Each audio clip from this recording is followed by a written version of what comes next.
कौमें अपनी तकदीर का फैसला खुद करती हैं। कम से कम कहा तो यही जाता है। दौर था ज़िया साहब का, लोगों की ज़बानों पर ताले, जिस्मों पर कोड़ों के निशान। शिकायत घुट घुट के की जाती थी और तारीफ भी की जाती थी तो डर डर के। इन हालात में इस्लाम की सरबुलंदी का ख्वाब अभी पूरा होने नहीं पाया था कि मोहतरमा वापस आई। कौम फिर जमहूरियत के ख्वाब देखने लगी। रोटी, कपड़ा और मकान सिर्फ एक नारा नहीं था, हर दिल की आवाज़ थी। अवाम इंतज़ार करती रह गई, कौम को मकान नहीं, चंद लोगों को महल मिले। अवाम भूखी रही और अवाम के खादिम खाते पीते रहे। और फिर प्रेसिडेंट गुलाम इसाक खान साहब ने फैसला किया कि बस।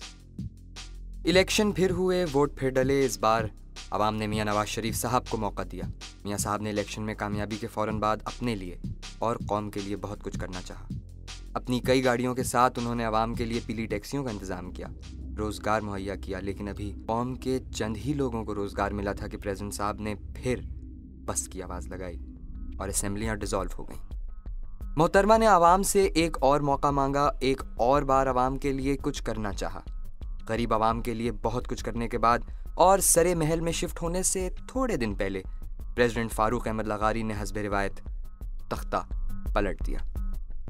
मुल्क में इलेक्शन हुए, नवाज शरीफ साहब बड़ी अक्सरियत से जीत गए। दूसरी बार कौम ने उन्हें मौका दिया, एहतिसाब शुरू हुआ। कर्ज उतारना था, मुल्क संवारना था। इस काम के लिए भी आवाम से रुजू किया गया। आवाम पीछे नहीं हटी। वो पैसे जो आवाम पर इस्तेमाल नहीं हुए वो आवाम ने भरे। हालात अभी संभले भी नहीं थे कि नवाज शरीफ साहब ने एक जहाज को हवा में रोक दिया और वो ना जाने के लिए आ गए। जनरल साहब ने एक नई तर्ज की जमहूरियत से दुनिया को रूशनास करवाया, मीडिया को आज़ादी दी, सबकी सुनी और खुल के बोले। वर्दी उतारने का वादा किया और तोड़ा भी, लेकिन सिर्फ कौम के लिए। हालात बहुत बदल गए हैं। इलेक्शन फिर आ रहे हैं, इलेक्शन 2007। लेकिन वोटर लिस्ट बड़ी हो गई, हम बड़े हो गए हैं। हम जो 60% हैं, हम जो नौजवान हैं, ताकत रखते हैं बदल देने की हर वो चीज़ जो नहीं बदल रही, वोट।